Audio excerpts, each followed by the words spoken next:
Good morning, students. Earlier, in part 1 and part 2, I explained you about the growth of nationalism, factors promoting growth of nationalism. Now, today in part 3, I am going to explain you about the socio-religious reform movements. This is also a very important factor promoting the growth of nationalism. The socio-religious reform movements of the 19th century were great pioneer of the Indian nationalism. The impact of Western education, which led to a national, humanitarian, and scientific approach to life,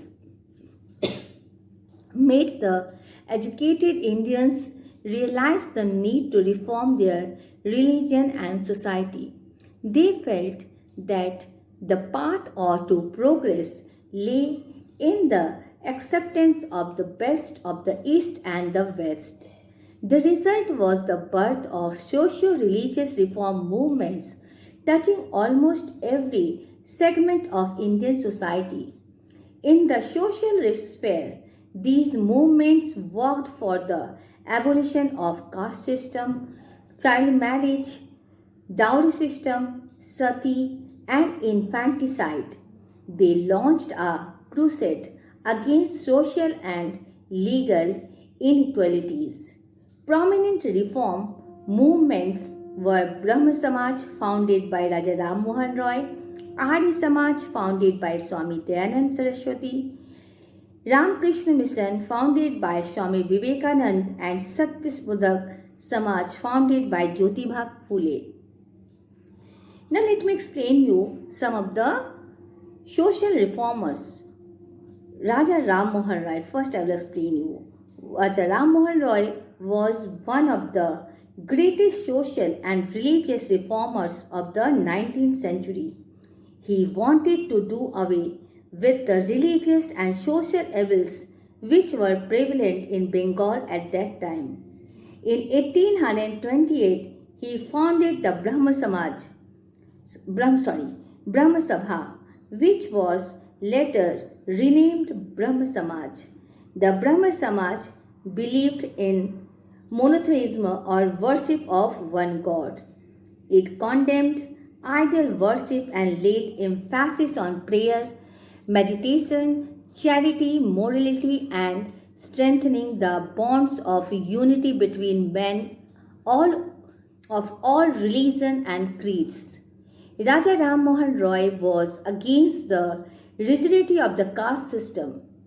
He started a campaign for the abolition of sati and parda system, condemned polygamy, discouraged child marriages, and advocated the right of widows to remarry.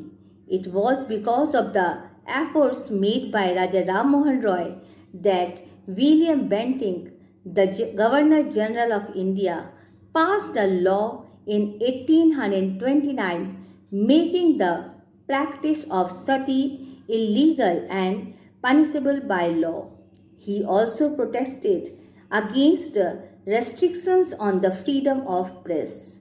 In the words of Rabindranath Tagore, Raja Ram Mohan Roy inaugurated the modern age in India. He was the father of Indian Renaissance and the prophet of Indian nationalism. Now I'll explain you about the Jyotiba Phule. Jyotiba Phule was an urban educated member of a so-called low caste. His education and personal experiences had made him critical of Hindu religion and customs. In 1854, he established a school for untouchables and started a private orphanage for the widows. He wanted to liberate the depressed classes and make them aware of their rights by educating them. He founded the Satyasodhak Samaj in 1873 with the aim of securing social justice for the weaker sections of society. He pioneered the widow remarriage movement in Maharashtra and worked for the education of women. The socio-religious reform movements contributed to the onset of Indian nationalism in the following way. Swami Dayanand and Swami Vivekananda proclaimed the superiority of Indian culture and civilization. The reformers condemned untouchability and the caste system. The ideas of brotherhood and equality attracted the so called lower caste. The reformers taught people not to ignore the importance of women who could participate in the national movement. They protested against the British domination of India. Swami Dayanand Saraswati was the first to use the word Swaraj and to raise the slogan India for the Indians. The reform movements drew their inspiration from India's cultural heritage and promoted a feeling of pan-Indianism and a spirit of nationalism. The reform movements created a consciousness of a new society devoid of privileges based on caste, creed, or religion. Now I'll explain you about the role of the press. Large number of newspapers were started in the latter half of the 19th century.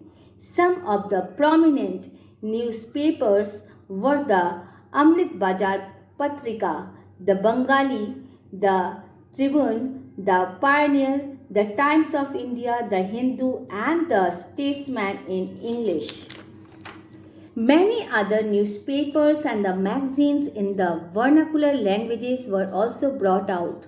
These newspapers played a significant role in developing a strong national sentiment among the Indians. It did so in the following manner. It was through the press that the message of the patriotism and modern liberal ideas of liberty, freedom, equality, home rule, and independence spread among the people.